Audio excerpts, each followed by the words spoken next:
काबतुल्ला शरीफ़ जो मथियों पासो संगत ही रंग अहिड़ो आहे ॾिठो आहे जेको काबतुल्ला शरीफ़ जे मथां पटो जुड़ जो आहे जेको हीअं ओभर खां ओलह ते थो वञे खुटो न।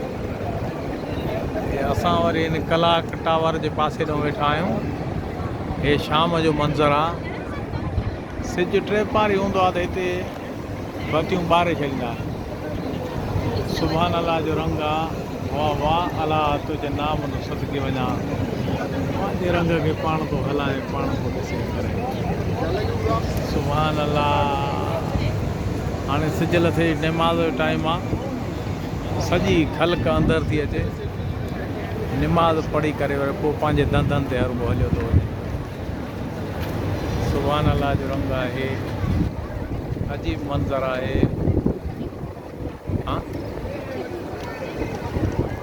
बसि हे जेके मुनारा आहिनि मथे सुभान अल्लाह इन्हनि जो हाली अजब रंग अला जो ॾिठो आहे। इहो बि अजब रंग अथनि।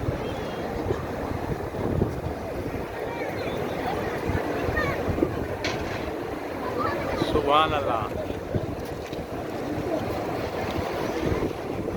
वाह मुंहिंजा मौला तुंहिंजो रंग रंग खे पाण थो ॾिसे पसे हलाए पाण थो मौला पंहिंजे रंग खे पाण थो हलाए। सुभान अल्लाह इहो रंग आहे। वाह वाह। इहे सॼी ख़ल्क़ नाज़रीन। पोइ रोड भरिजी वेंदो आहे ऐं पोइ इहे दुकान आहिनि साम्हूं सोन जा। इहो टावर हीअं हलियो वियो मथे हलियो वियो हलियो वियो हलियो वियो इहो एॾे मथे इहो टावर हे बिल्डिंग जेकी आहे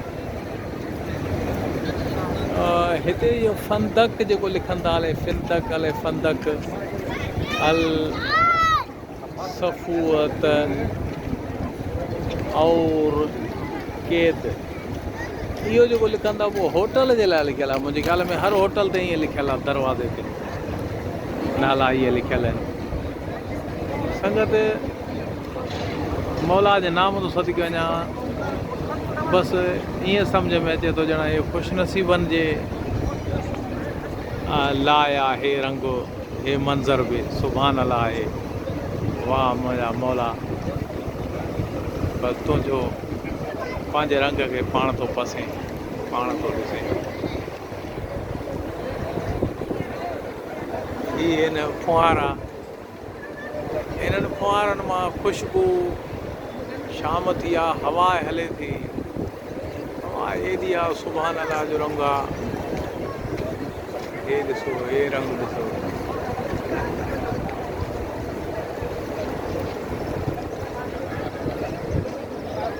सॼी ख़ल्क़ आहे। मौला जो मुल्क आहे। वाह मौला तुंहिंजो मुल्क तुंहिंजे रंग पंहिंजे रंग खे पाण थो पसे ॾिसे।